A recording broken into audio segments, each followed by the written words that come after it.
Fala aí, pessoal, sejam muito bem-vindos a mais um vídeo da Consultora Economia Sem Enrolação.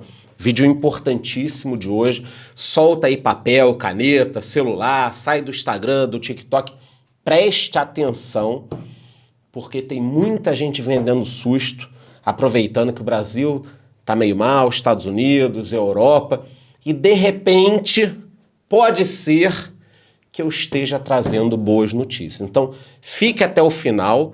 Eu vou deixar alguns materiais depois lá no Telegram, eu aviso aqui, mas antes de tudo isso, me deixa aqui nos comentários. Você aproveitou essa queda recente do dólar para fazer algum aporte no exterior? Me diga aqui aonde você aportou, se você aproveitou. Se você não aproveitou, me diga que não aproveitou. E para quem participar, eu vou sortear domingo vem esse, que é o melhor livro de todos os segredos da mente milionária, mais um caderno exclusivo do canal, tudo indo junto com os nossos stickers, sem enrolação, então. Só passar rapidinho aqui pelo resultado da semana. Ouro subindo, né? Lembram que eu avisei, o ouro caiu abaixo de 1.700 dólares. E nas últimas 3 semanas vem subindo. Em relação às ações, a Petrobras subiu, a gente já vai falar sobre isso. E mais uma vez a Magalu apanhou. Eu coloquei a setinha aí mostrando essa queda. Só que o varejo tá meio igual o altcoin, né? Quem investe em criptomoedas entende o que eu tô falando. Altcoins são as outras moedas que não são o Bitcoin. Cara, uma semana Magalu e Via Varejo sobem 10, aí na outra semana caem 15. Aí na outra semana elas sobem 5, aí depois caem 13. Então tá nesse ritmo louco, é normal. É a volatilidade do mercado nervoso. Quem já investe há um tempo que nem eu tá acostumado, quem não está acostumado vai começar a ficar, vocês vão ver que isso sempre vai acabar acontecendo, tá? O ouro, conforme eu disse, ele subiu um pouco, ajudado pelo dólar fraco no exterior, estava todo mundo de olho no Fed, então o ouro teve essa movimentação. Eu que vendi um pouco de ouro, na verdade vendi bastante ouro e prata e comprei ações tech que eu considero interessantes, porque elas caíram muito. Depois a gente vai ter um vídeo só sobre isso. Ibovespa subiu, de novo passou dos 100 mil pontos, trazendo pra gente essa ilusão, né? Bateu ali nos 103 mil pontos. Ele que já chegou a 120 mil pontos. Vocês lembram quando eu estava 120 mil pontos, a gente pensando, caralho, será que vai a 150, 200, 250, 300?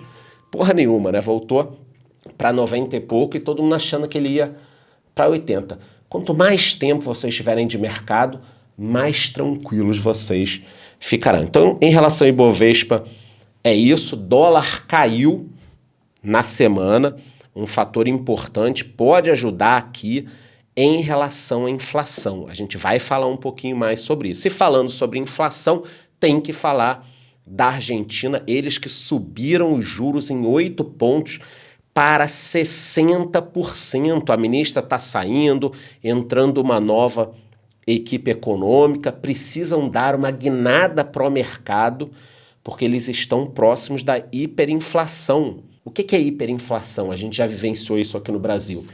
É quando os preços disparam de uma forma louca. Já está meio louca lá, mas é mais do que de forma louca. É quando você perde totalmente o controle. Zimbábue passou por isso, outros países também já passaram. O Brasil passou, é isso que eu estou falando, mas tem muito tempo.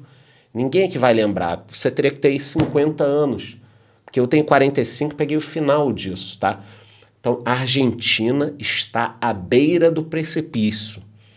Ou, quem sabe, ela já caiu, só que ela não bateu no chão, ela está no meio da queda. Então, eles estão percebendo o seguinte, cara, ficar enrolando e tentando métodos que não funcionam, não está dando mais, o mundo não acredita.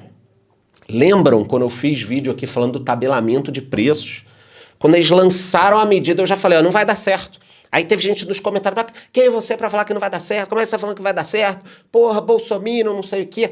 As pessoas misturam. Porra, eu tô falando da Argentina, o cara já vem me xingar achando que eu sou fã de alguém, eu quero que todo mundo se foda.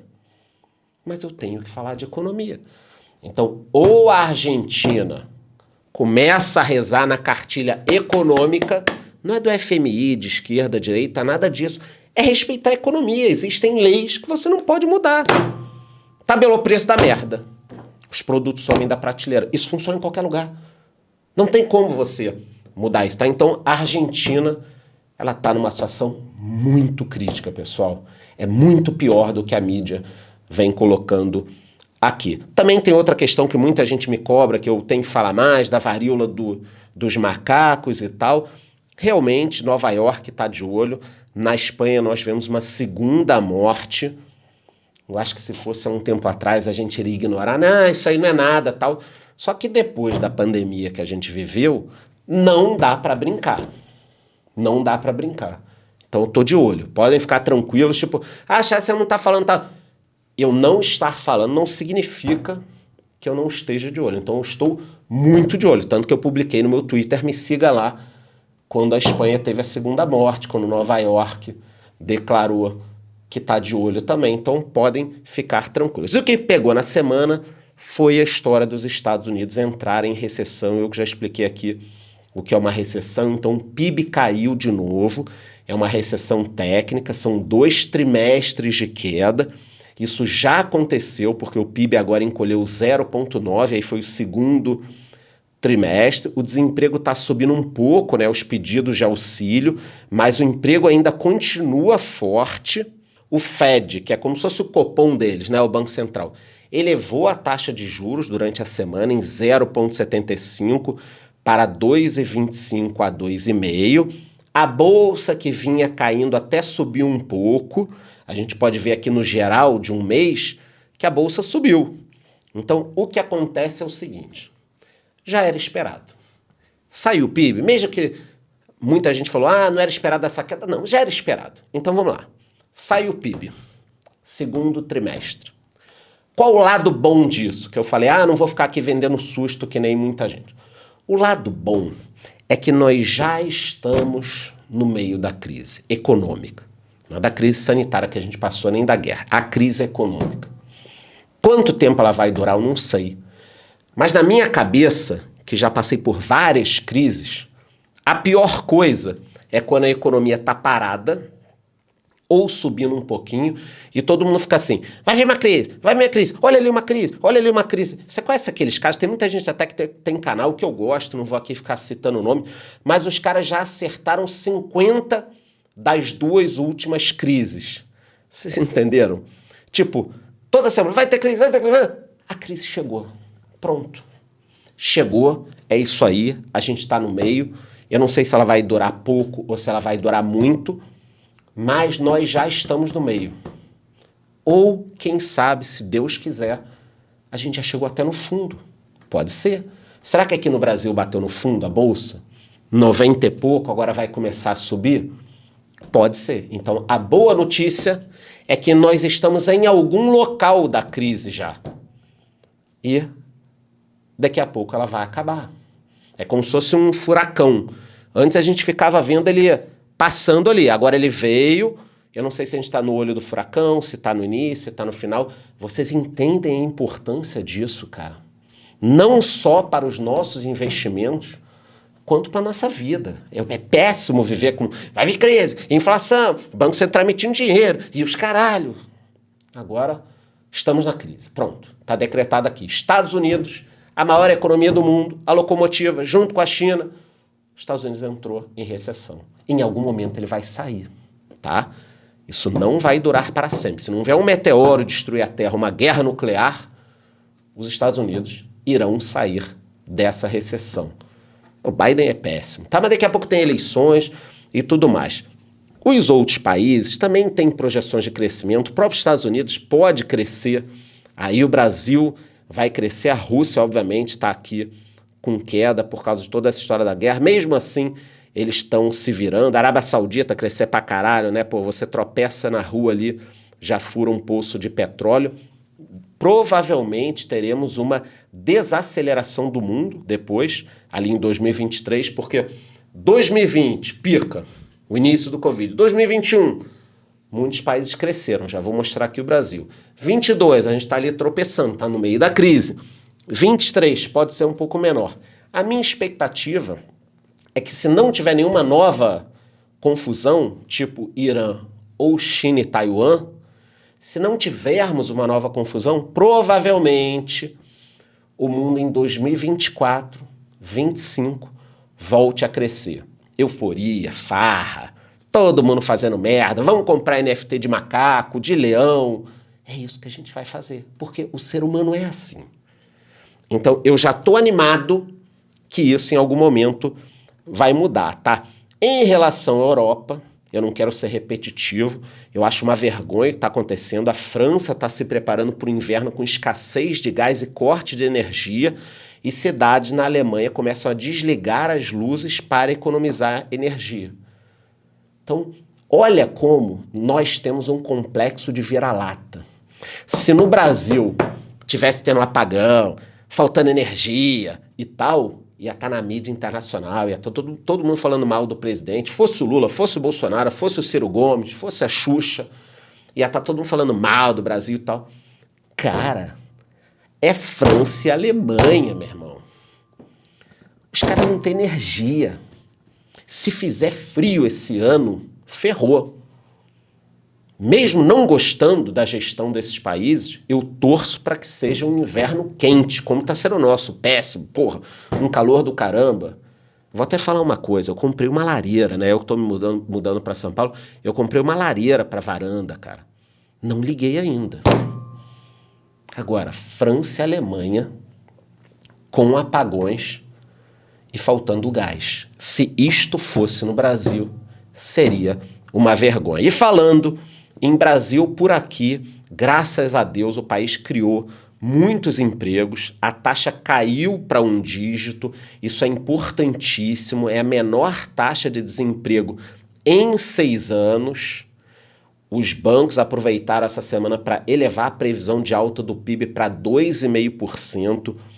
Gente, isso é excelente para a população. Eu sempre falei aqui, o que faltava, venho falando há muitos anos, né? Era a questão do emprego.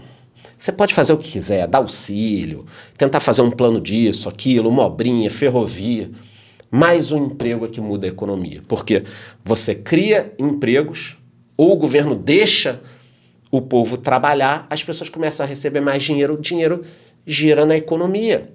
Então, o que salva um país é o emprego. Tem outras coisas, mas vocês estão entendendo o que eu estou falando.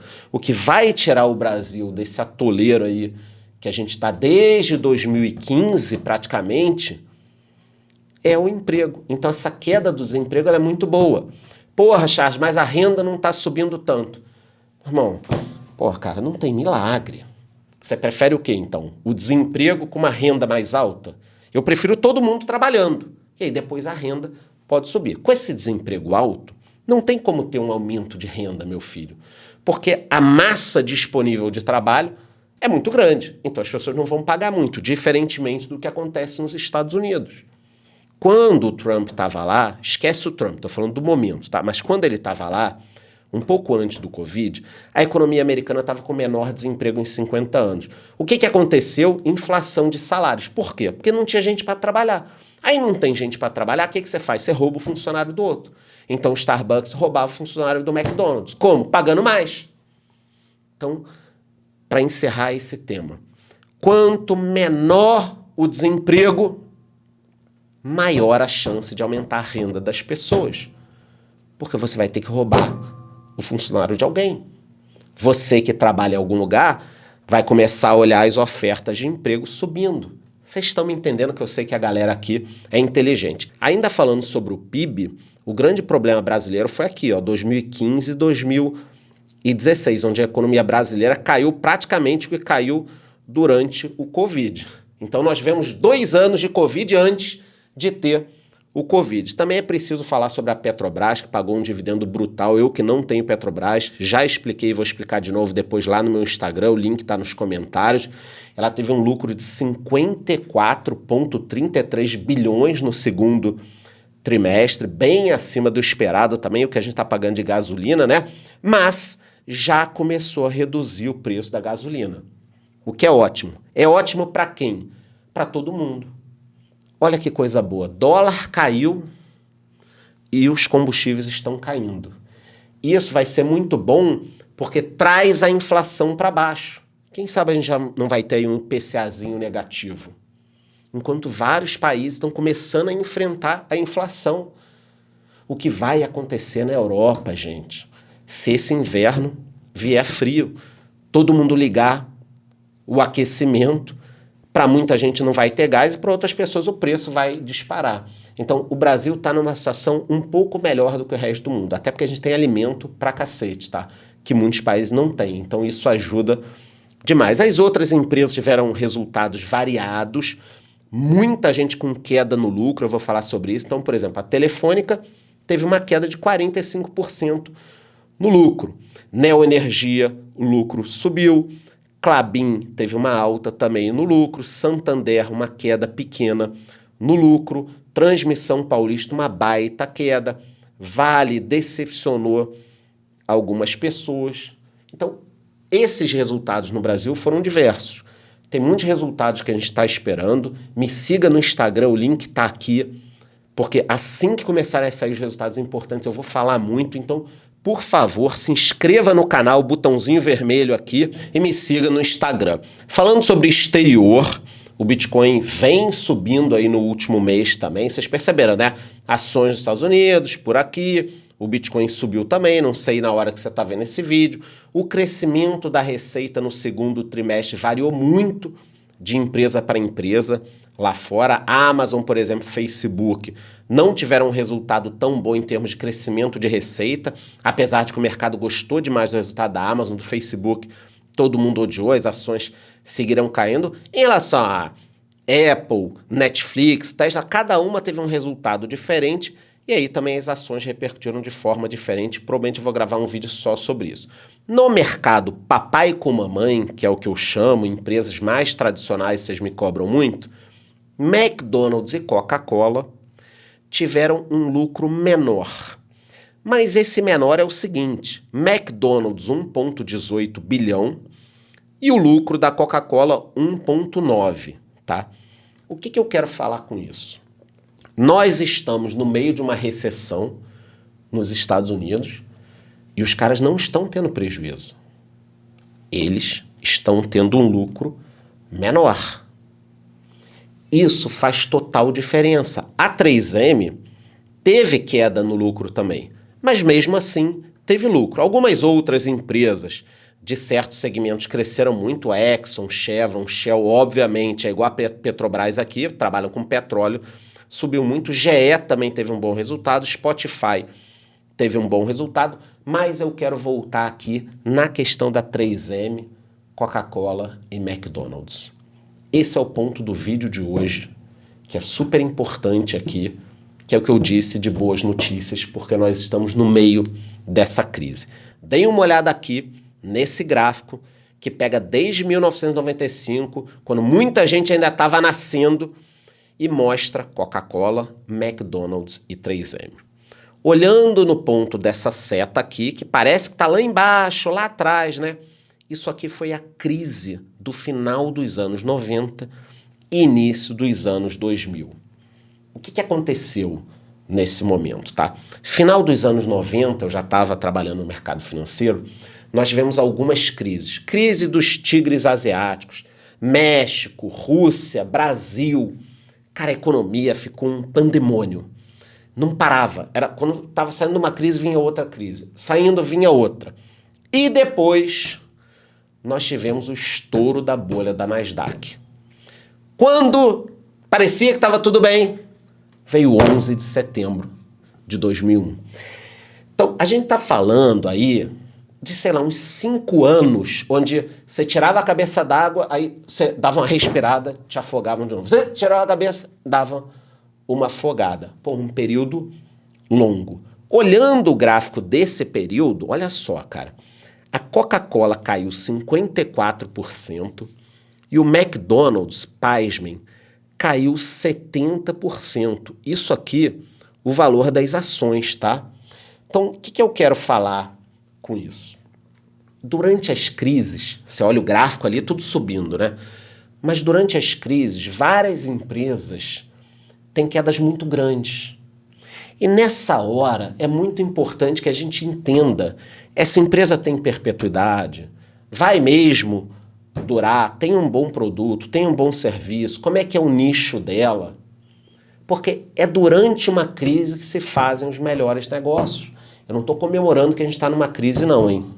O que eu estou falando é o seguinte, esqueça o resto aqui, foque em mim no que eu estou falando, e a gente tem que entender que é nesse momento que se compram os melhores imóveis, os melhores terrenos, se alugam os melhores pontos, pedindo um tempo de carência, e também se compram as melhores ações.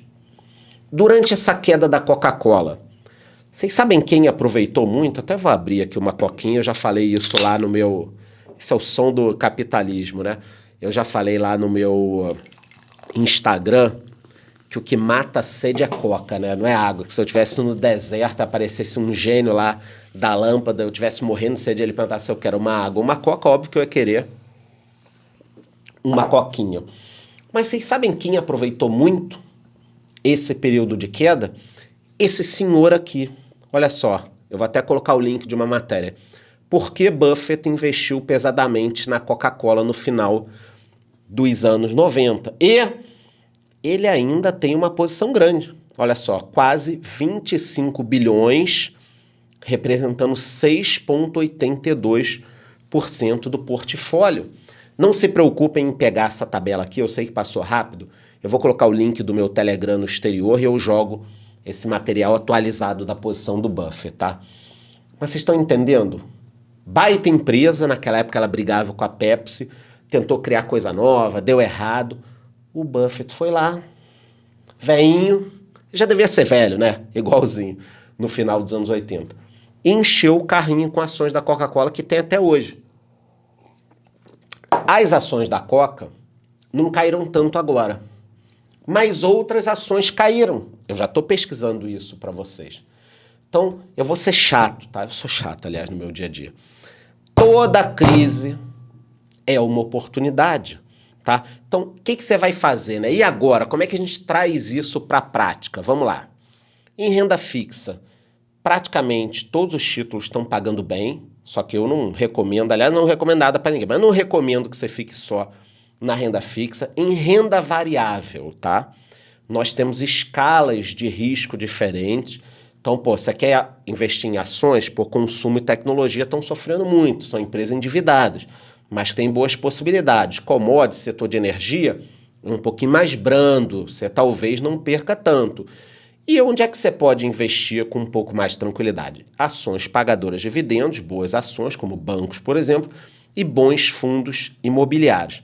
No exterior, eu estou de olho em muitas ações de tecnologia e provavelmente aquelas de crescimento, commodity um pouco também, e lá fora tem Dividend Kings, Dividend Aristocrats, eu já falei aqui no canal, são empresas que pagam dividendos há 25 anos, há 50 anos, são ótimas empresas. Então, para a gente resumir aqui, eu tenho mais uma imagem importantíssima para mostrar.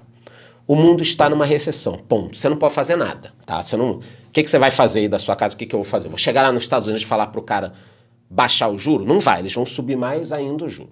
Essa recessão vai durar um tempo X, tá? Mais 6 meses, um ano? Talvez. Em 2024, 2025, provavelmente o mundo volta a subir. Então, qual é o nosso trabalho agora? Agora, o que a gente pode fazer? Efetivamente, achar bons negócios. Esse é o nosso trabalho agora. Achar bons negócios. E é isso que eu tenho me dedicado. Quem tá falando, poxa, você tá sumidão lá no Instagram. Porra, eu tô trabalhando para trazer as informações para vocês. E tenho muita novidade. Porque quando eu olho Magalu, menos 87 em um ano, Neogrid, menos 67, Inter não dá nem para calcular, acho que fizeram merda de mudar a ação de ticket, foi lá para fora, mas desde que o Inter foi lá para fora já caiu mais 30. IRB, menos 66 em um ano, né? Mas já menos 95 desde o pico. Via Varejo, menos 77 no ano. Melios, menos 90. Será que alguma dessas ações é a Coca-Cola do Buffett? Eu vou comprar agora, ela vai se multiplicar por 10, 20, 30. Quando eu estiver velhinho aqui gravando o vídeo, a gente vai estar lembrando, caramba, lembra da crise 2022? Você pegou Melios a tanto. Agora nem existe mais, tô brincando. Agora tá valendo tanto. Então, o que eu fico nervoso não é da crise. É, cara, eu não posso perder essas oportunidades.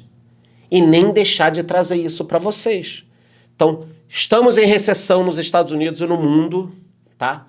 Mas a aqui no Brasil temos uma situação melhor e eu já estou trabalhando em máxima velocidade para tentar achar boas oportunidades para mim e para vocês. Antes de ir embora, se inscreva no canal, tá? E eu vou colocar o link lá do Telegram e postar agora já, daqui a pouquinho, tá? A posição atualizada do Buffett. Me diga também nos comentários se você aproveitou a queda do dólar, investiu alguma coisa lá fora. E para quem participar, domingo vem vou sortear esse que é o melhor livro de todos, Segredo da Mente Milionária. Mais um caderno exclusivo do canal, tudo seguido dos nossos stickers. É isso, gostou? Curte o vídeo, curte o canal, bate no sino e até a próxima.